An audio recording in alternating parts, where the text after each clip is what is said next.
today I'm going to talk to you about CloudWatch logs and AWS Lambda and how to do some more advanced functionality with processing your logs and aggregating your logs and using them with Elasticsearch as well. So what to expect from this session, first we're going to look at some industry trends that we see that are impacting monitoring and logging. Then we're going to learn a little bit about CloudWatch in general and CloudWatch logs specifically. And we're going to talk about several monitoring use cases and how to use Lambda and CloudWatch to help with those use cases.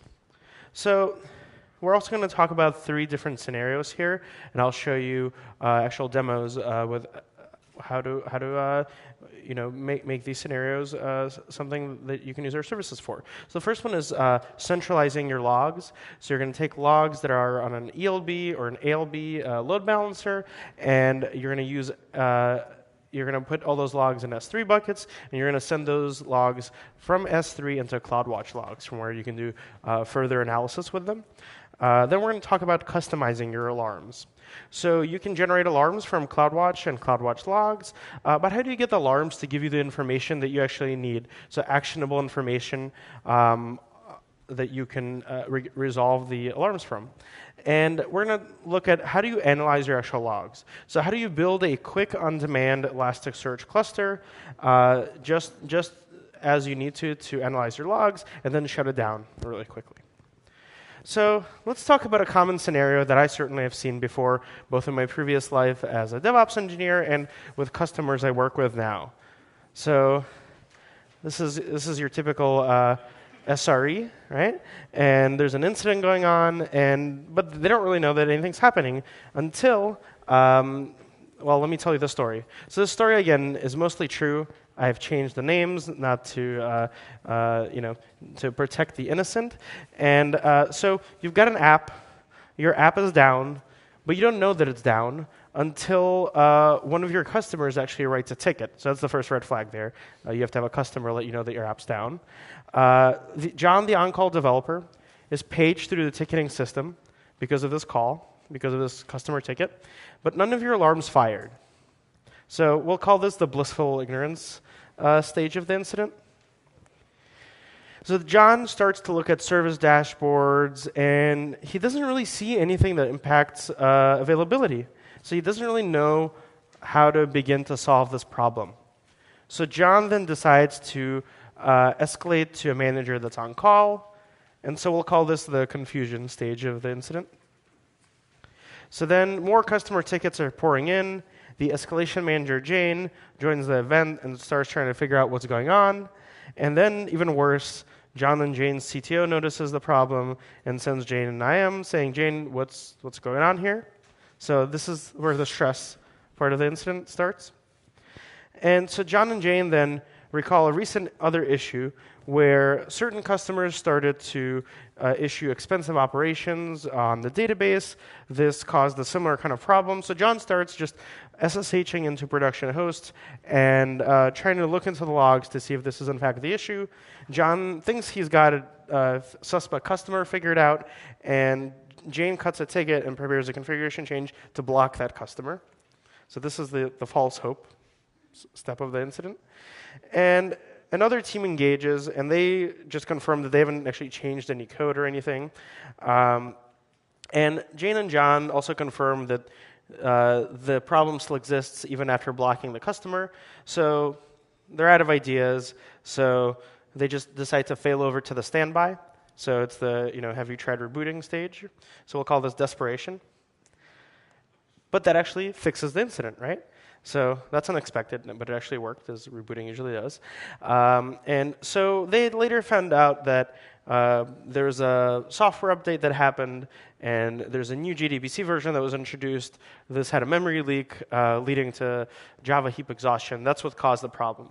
So they fixed the problem. They add new alarms on usage, and they tune their service alarms. And this is, now they think they're enlightened, but we can do better than that. There's a lot of things that were missed here. So there's missing alarms. Some of the alarms that they did get weren't actionable.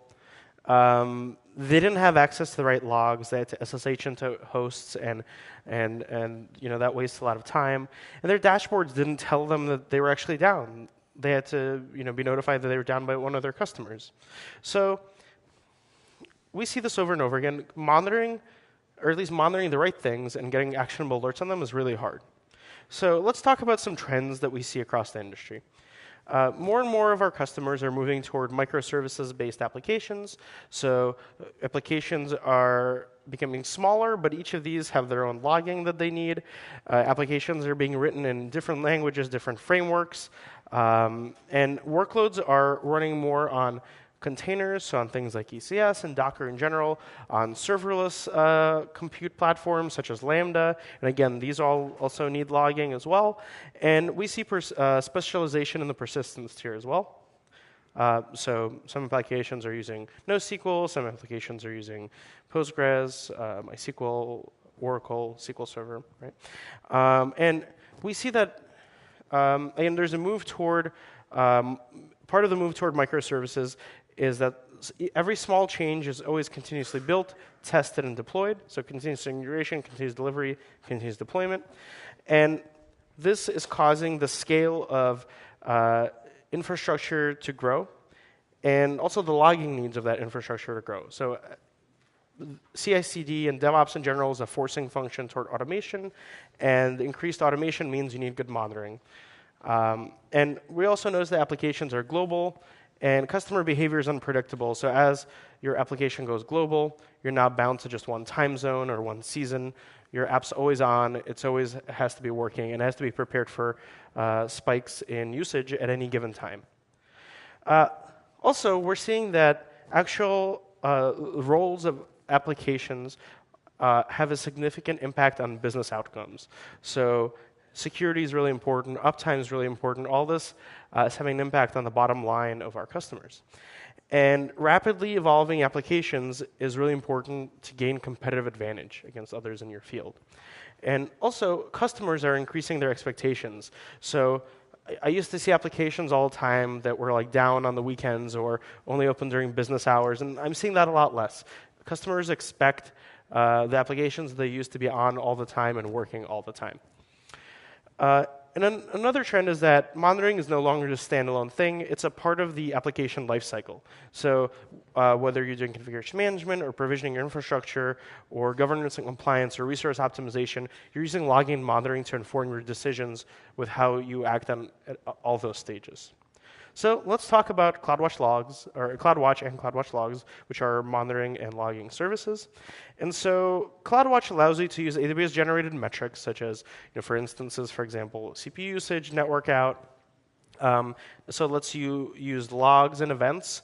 So logs such as things that, for example, Lambda generates, and events such as we have a CloudWatch events service as well. So you can act upon a certain event, monitoring event, and I'll talk about that as well. And so you can use these things to understand the behavior of your system. You can also publish any kind of custom metrics. So things that we don't provide out of the box, you can just write a custom metric for. You can publish your own logs to our CloudWatch log service. And you can use these, again, for making informed decisions, for scaling up, scaling down, reacting to incidents. You can also set up automatic notifications if you reach some thresholds that you define based on rules that you define. And not only can you do notifications, you can also diagnose issues. So you can inspect your logs, you can correlate across different metrics, and this is somewhat new. You can actually jump to your logs from your metrics. So if you have a metric that's generated from a custom log, you can see all the actual logs that are generating, that are causing that metric to go off. And you can also automatically correct issues. So you can trigger scaling events, you can trigger notifications, you can trigger Lambda functions to do all kinds of things to resolve your actual issues. Let's talk about some recent improvements within the last year in CloudWatch and CloudWatch logs as well. So we've dropped the prices of custom metrics. We've added more metrics from different services. We've made navigating from those metrics to your logs a lot easier, as I mentioned earlier. We've upgraded metric retention. So it used to be that your CloudWatch data would only be there for 2 weeks. It's now up to 15 months. We've added support for arbitrary metric percentiles. We've added a collect-d plugin, which is really big. So now it's a lot easier to do custom metrics with that. We've improved how our dashboards functionality works and the console experience in general. And just recently, we took metrics resolution from a minimum of 1 minute to 1 second. So you can get much more detailed metrics resolution now. And we've allowed you to choose how you treat missing log data. So do you treat that as good or bad? And you can also add default values for missing log data as well. So aside from CloudWatch, every team, all of our customers, they all have unique needs. And we have a rich partner ecosystem, so we have all kinds of partners. I'm sure some of them are out there in the exhibit hall that can also help you with logging. And our tools integrate with our partner services as well pretty often. So the logs part of the CloudWatch service is CloudWatch logs. So you can both control, you have a lot of flexibility on what goes into CloudWatch logs and where it sends those logs. So you can take logs from EC2, from CloudTrail, from Lambda, from ECS, and also from any custom source with a CloudWatch logs agent or just using our API. And then you can take those logs, you can search them, centralize them, monitor them, retain them in CloudWatch logs, but you can also then send them to S3, to Lambda, to Elasticsearch, to Kinesis as well. So before I start with talking about specific examples here, let's just do a really high-level overview of what Lambda is, because it's going to be part of these examples.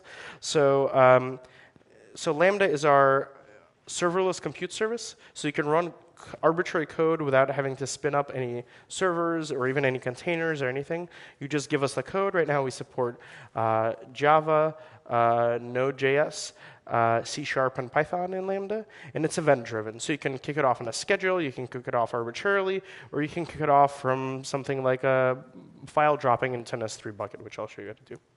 So let's look at our first example. And what I'm going to do is I'm going to walk through the example of screenshots, and then I'm going to show you on my actual computer how this actually works. So the first example is we're going to centralize logs from an ELB using Amazon S3-based bucket triggers.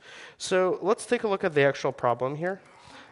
So log data, by default, if you have logs on your Nginx or Apache or whatever your web server is, they're going to be scattered on each instance or different S3 buckets. And we'd like to centralize those logs. Now, one thing you can do is just put the CloudWatch logs agent on your instance. But what if you just want to have the log collection happen at the load balancer?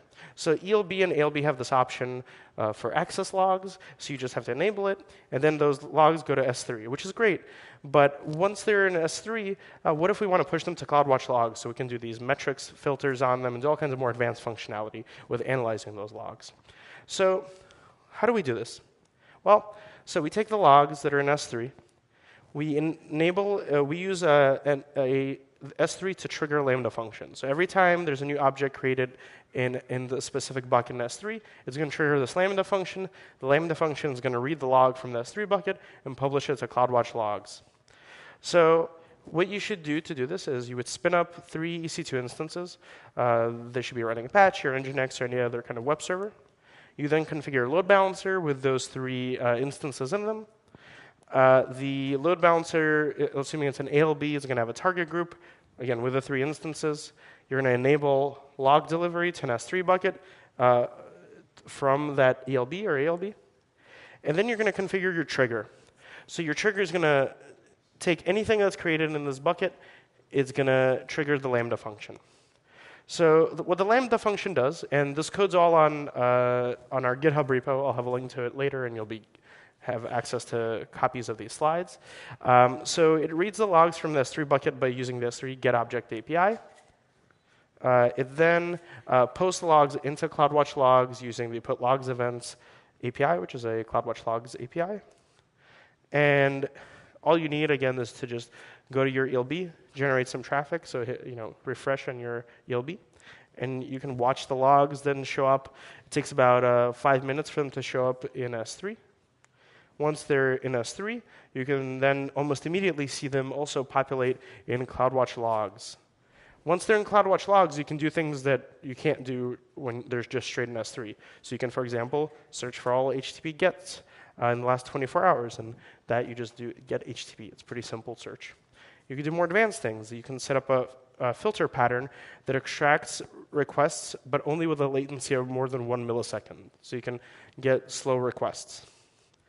And then once you have that metric filter, what it's gonna do is it's gonna give you a custom CloudWatch metric. And once you have the metric, you'll be able to graph it, so you can see over time the latency or how many high latency requests there are to your ELB. So the key takeaways here are you can take anything that's in S3 and send it to CloudWatch logs, and you can search and extract those metrics in real time. So let's switch to my screen here. I'll show you how this actually works. All right, so here's my screen. So here's my EC2 instance. So this is just an ELB. The ELB, in my ELB, I have a listener on port 80. Here we go, it's going to refresh. All right, so it's going to have a listener on port 80. Here we go. Let me actually move this up. And I've got one instance in my ELB. And my instance is just running Nginx. So this is the actual instance. Let's refresh it a few times. So nothing special here. And so on my ELB, I have logs enabled. So as you can see here, I have logs enabled to my S3 bucket. And we can see the logs right here. So here are the actual logs. So these are zip files, right? So they're not super useful to me until I download them and extract them and look into them. So what I'm going to do instead is I have this Lambda function here. So my Lambda function has a trigger. So that trigger, again, it's looking at this S3 bucket. It's looking for object created. So anytime a new file drops in here, it's going to trigger this Lambda function. And we can see here it's been triggered a few times over the last few minutes. And if we go to CloudWatch logs, this is let me just go back here. I have different log groups. So if we go to the log group for Nginx logs, I can actually see all of my logs centralized in one location here. So this is a pretty simple one to set up. So let's go back to my slides, and we'll look at example number 2 here. So in the second example, I'm going to take alarms. And generally, when you get an alarm from CloudWatch, it just tells you you have an alarm. This threshold has been exceeded, which is great, but I'd love to get more specific information on that. So I'm going to do a custom email that it's going to send me every time an alarm is triggered that gives me more information. So the flow of events here is I have CloudWatch logs. An error in the logs generates an alarm. That gets posted to an SNS topic. My email address is a subscriber of that SNS topic, so I get an email every time there's an alarm. But again, that just tells me there's an alarm happening. It's not super useful. So what I'm also going to do is I'm going to have this SNS topic trigger another Lambda function. This Lambda function is going to get the actual log results that are triggering the alert, and it's going to email me those log results. And it's also going to email me a link to which AWS account it is, the playbook or runbook for how to fix the specific thing, anything else you want to add to it. And it's going to use Amazon SES to send that email. So what I would do here is you spin up an EC2 instance. That EC2 instance, again, can have, let's say, Tomcat running in it. We're going to install the CloudWatch logs agent on the instance. The agent is going to send all of the logs. So we've got Apache running on the instance. It's proxying to Tomcat. The Apache access logs are all being sent to CloudWatch logs, so they show up in CloudWatch logs. Then we're going to define another filter pattern here. So what I want to know is anytime someone tries to do an unauthorized access attempt against my Tomcat here. So it's going to look for status code 401s. And anytime I get a status code 401, it's going to add another value to this metric here I'm going to call unauthorized access. So then I'm going to create an alarm off of that metric. So in this alarm, we're going to say if there are more than 5 unauthorized access attempts over 1 minute, then this alarm is going to be triggered. And that alarm is going to send an email to an SNS topic.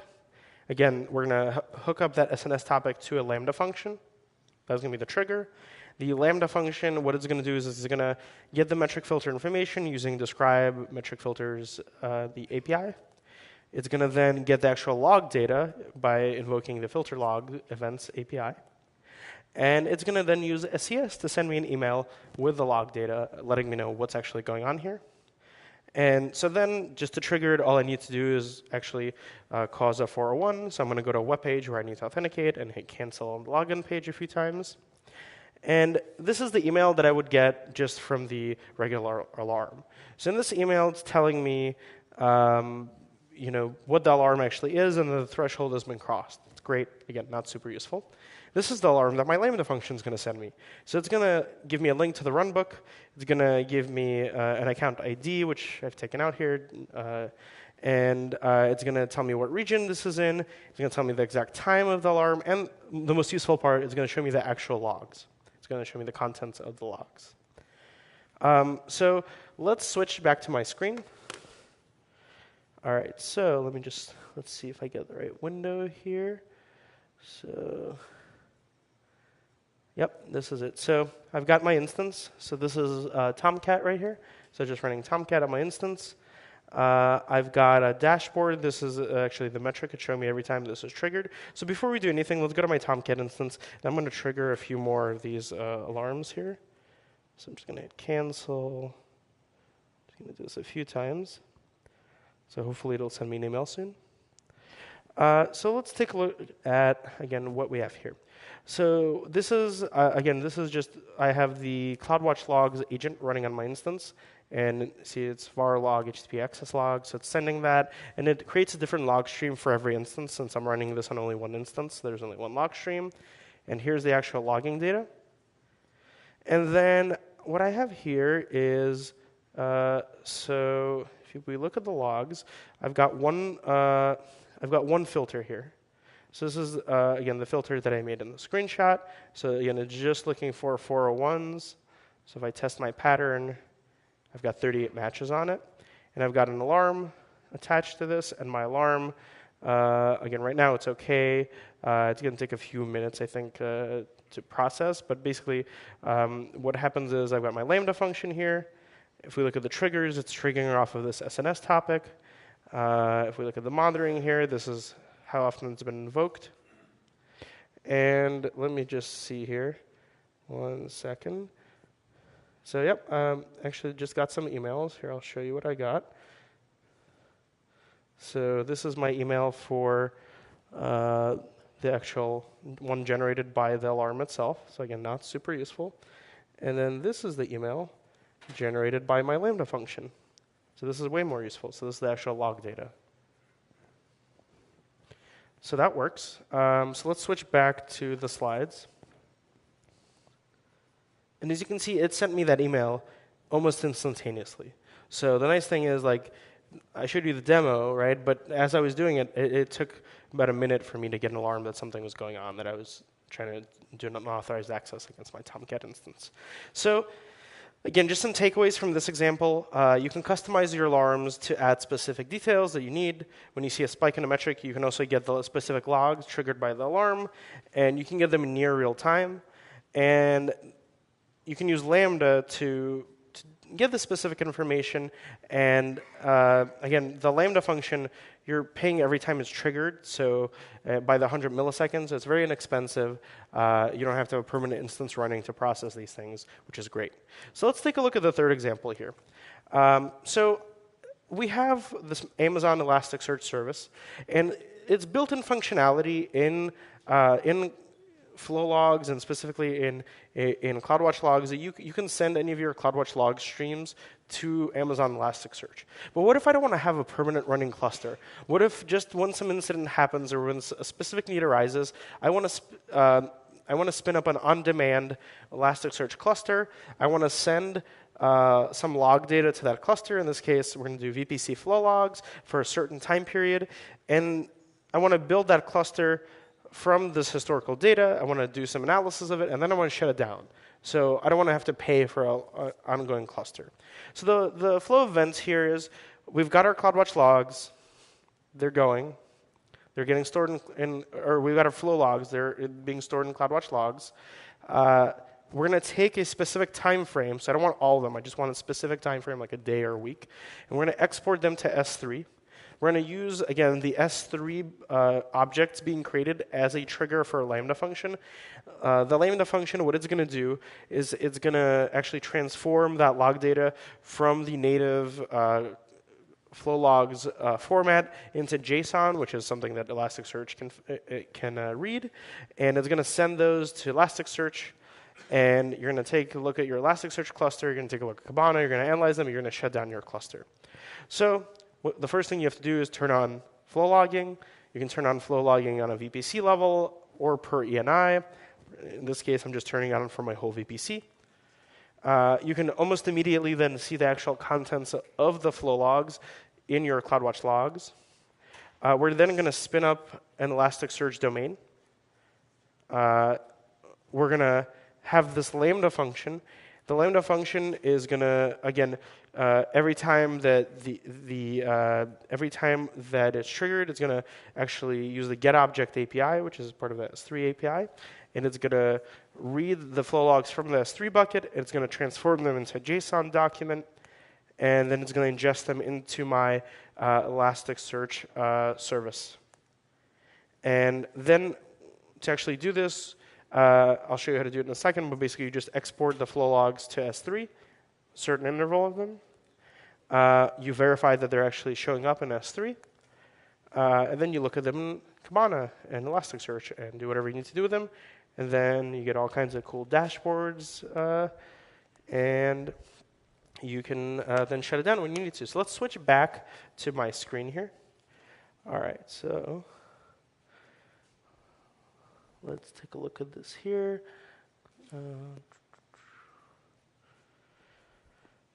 All right, so we've got my VPC here. Just to show you, I have a flow log enabled here. So it's going for all traffic in my VPC. We can see this if we look at my actual logs. I don't have a lot of stuff running in my VPC, but these are all the Elastic Network interfaces in my VPC. And this is all of the raw data. So this is the actual flow log data, which is great. But what we actually want to do is we want to export this data. So you go here. So yeah, I want to export, let's say, the last, so let's say a month's worth of data into this S3 bucket that I have. So I'm just going to export it. And so let's just verify that they're actually in here. So this is my S3 bucket that I just exported to. So it looks like we got a bunch of different folders here. Yeah, this is the new one, right? So this is the actual export, right? So these are all the logs. But again, they're gzipped, so they're not super useful. So let's take a look at my actual Lambda function now. So here's Lambda. Here is this, the trigger for it again is, so anytime something goes into this S3 bucket I just showed you, this triggers the function. We can take a look here at so every time it gets triggered. And let's take a look at the actual logs. Let's see, this is another cool thing that you can do here. So again, we're back in CloudWatch logs, and these are the actual execution logs of my Lambda function. So here, let's take a look at a recent execution. So yeah, so we can see here, it looked at one of the gzip files, it unzipped it, it read it. There's a bad line in there, but otherwise it imported all the data in here successfully. All right, so let's also take a look here. The only thing I really configured in this function was I just put in my actual endpoint for my Elasticsearch cluster. My actual Elasticsearch, it's right here. It's pretty simple. I didn't do anything special. I just spun it up and waited a few minutes. And so let's take a look at my actual Kibana here. So this is going to take a few seconds to load. Once it does, it'll just show me a dashboard with all of my actual logs in it. And then I can, yeah, there we go. So let's take a look here. Yep. So this is my logs. I can see a timeline. I just created this VPC today, so it only got traffic from today, but this is all the traffic. And I can look at it and inspect it and look through all the fields and all that cool stuff. All right, so let's go back to my slides. So just some key takeaways. So we can take any period of historical data. We can export it to an Elasticsearch cluster. We can shut down the cluster, and it makes troubleshooting a lot easier. So just to recap, so monitoring is really important, but it's also hard, and our services are here. So CloudWatch, CloudWatch Logs, Lambda, Elasticsearch, all here to make logging easier for you. And they're powerful tools that you can use to tailor to your specific needs. And just some useful links here. We've got our website for CloudWatch. We've got really good documentation on a blog. And more importantly, the last part here is all of the code for all the demos I showed you. It's on our AWS Labs GitHub repo, so you can do this at home pretty easily. And there's walkthroughs and pretty good documentation on all of this. And so thank you for your time. Remember to complete your evaluations and enjoy the rest of the summit. Thanks.